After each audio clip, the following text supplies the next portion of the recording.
కేంద్రంలో బీజేపీ వస్తే ప్రధాని నరేంద్ర మోడీయే పట్టం కడతారు. తానే ప్రధాని అని ఆయన ఎన్నికల సభలలో చెప్పుకుంటున్నారు.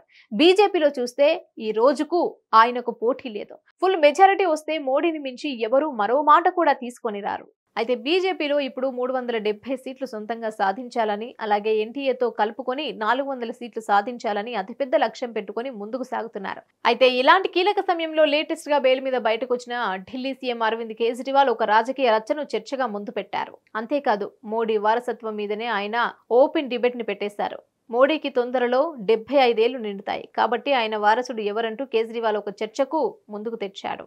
బీజేపీలో 7.5 పదుల వయసు దాటిన వారు క్రియాశీల రాజకీయాల్లో ఉండరాదంటూ ఒక రూల్ పాస్ చేసి మహామహులైన అద్వానీ, మురళీ మనోహర్ జోష్ వంటి వారిని ఎందరో పక్కన పెట్టేసిన వర్తమాన నాయకత్వం అంటూ ఆయన కాషాయం పార్టీ సొంత విషయాలను తవ్వి వదిలిపెట్టారు. ఇంకేముంది, అదే రూల్ మోడీకి కూడా వర్తిస్తుంది కదా అంటూ స్టార్ట్ చేశారు. మోడీ వారసుడిగా కొత్త ప్రధాని అయ్యేది అమిత్ షా అంటూ ఆ జవాబు తానే చెప్పేశారు.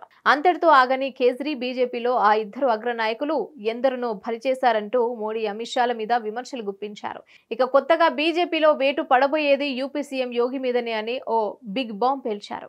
యూపీ సీఎం ఆదిత్యనాథ్కి పదవిగండం ఉందని, మోడీ 3వసారి ప్రధాని కాగానే మొదటి సీటు లేచిపోయేది ఆయనకి అని కూడా జోస్యం చెప్పారు. అయితే బీజేపీకి ఈసారి 230 కంటే ఎక్కువ సీట్లు రావని తేల్చేశారు. అందువల్ల ఈ వారసత్వాలు, యోగి సీటు గల్లంతు వంటి గొడవలు ఉండవులే అని జవాబు కూడా ఆయన చెప్పేశారు. ఈసారి ఖచ్చితంగా ఇండియా కూటమి కేంద్రంలో అధికారంలోకి వస్తుందని, ప్రజాస్వామ్యయుతమైన ప్రభుత్వం ఏర్పడుతుందని ఆయన అన్నారు.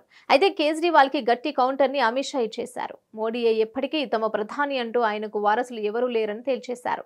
ఆయనకు 75 ఏళ్లు వయో పరిమితి కూడా వర్తించదు అన్నట్లుగాను మాట్లాడారు. అయితే ఇన్ని రోజులు జైల్లో ఉన్న అరవింద్ కేజ్రీవాల్ జస్ట్ బెయిల్ మీద బయటకు వచ్చారని, అది ఆయనకు న్యాయస్థానాలు ఇచ్చిన క్లీన్ చిట్ కాదని విమర్శించారు. ఎన్నికలు ముగిసిన పిమ్మట ఆయన మళ్లీ దర్యాప్తు సంస్థల ముందు హాజరు కావాల్సి ఉంటుందని కూడా గట్టిగా చెప్పారు. మొత్తానికి జైలు నుంచి బయటకు వచ్చిన కేజ్రీవాల్ బీజేపీ మీద, మోడీ, అమిత్ షాల మీద తన బాణాలను సూటిగా పదునుగా సంధిస్తున్నారు. ఆయన మరిన్ని రోజులు ఇదే తీరుని బీజేపీని ఎండగట్టే పనిలో బిజీగా ఉంటారు అని అంటున్నారు. ఉత్తర భారతాన చప్పచప్పగా ఉన్న ఎన్నికల ప్రచారం కేజ్రీ ఎంట్రీతో, ఆయన మాటల దాడులతో ఇప్పుడు ఒక్కసారిగా వేడెక్కుతోంది.